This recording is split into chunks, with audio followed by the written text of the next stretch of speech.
Amerika Davlat Majlisida o'tkazilgan xalqaro diniy zulmlarga xotim berish nomli guvohlik yig'inida Amerika parlament a'zolari Xitoyning Sharq Turkistonda diniy bostirishlari boshchiligida turli kishilik huquq tajovuzchiliklari olib berayotganligi haqida yana bir qatim ogohlantirdi. Yig'inga Avam palata a'zosi Chris Semis boshchiligida nurg'ulg'an parlament a'zolari qatnashgan bo'lib, Uyg'ur harakatining raisi Roshan Abbos xonim yig'inda so'z qilib, Xitoyning millionlagan Uyg'ur va boshqa turkiy millatlarni yig'ib olish lagerlariga qamab, ularning diniy erkinlik huquqi, boshqa haq huquqlarini dafsanda qilayotganligini ta'kidladi. Yig'inda yana xalqaro kechirim tashkiloti va boshqa ziyonkashlikka uchragan xalqlarning vakillari so'z qildi.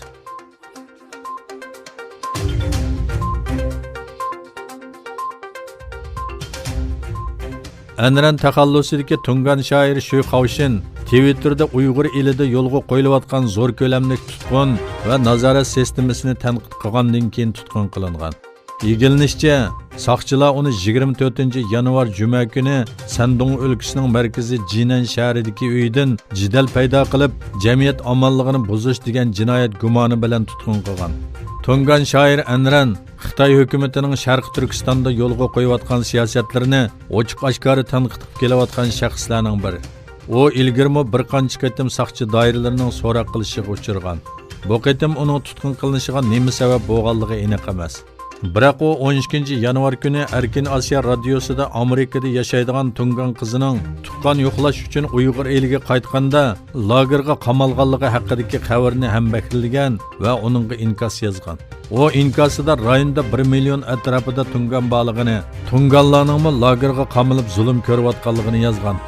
Shundaqla u yana Gansodagi Tunganlarning hozir og'ir besimga uchrayotganligini, masjidlarning cheqilayotganligini oshkorlagan. Uning bu Twitter uchuridan keyin tutqun qilinishi diqqatni qo'zg'amoqda.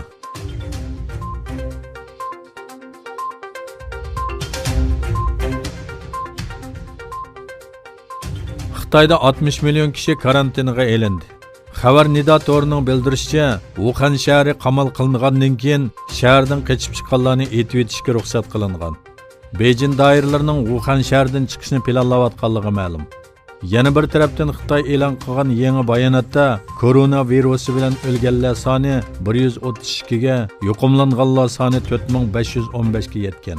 O'tgan yili 12-oyda Xitoyning Wuhan shahrida o'tirg'i chiqqan va dastlabda manbasi noma'lum bo'lgan bu yangi tojisimon virus hozirgacha Sharq Osiyo davlatlari boshchiligida 10 dan ortiq davlatga tarqaldi.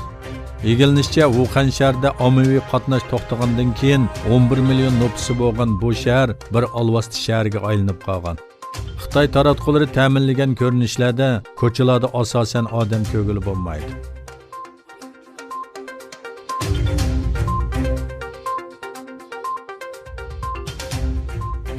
Amerika prezidenti Donald Trumpning Falastin-Isroiliya masalasining hal qilinish chorasi deb tanishtirilgan tinchlik planiga har qaysi taraflar norozilik bildirdi.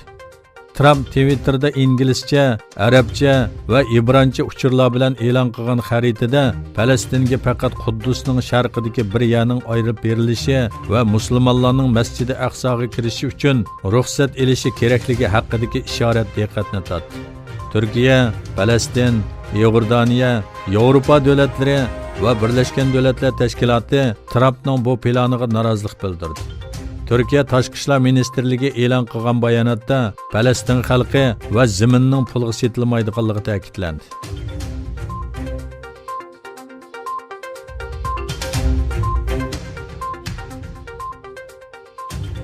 Amerika Geologiya tekshirish idorasi Karib dengiziga joylashgan Kuba atrofida 7,7 bal yer tavrganligini e'lon qildi.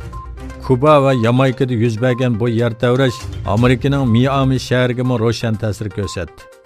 Yer tavrashdan keyin e'lon qilingan Kuba, Yamayka va Hondurasda dengiz saviyasining 1 metr ko'tarilayotganligi haqidagi ogohlantirish amaldan qoldirildi.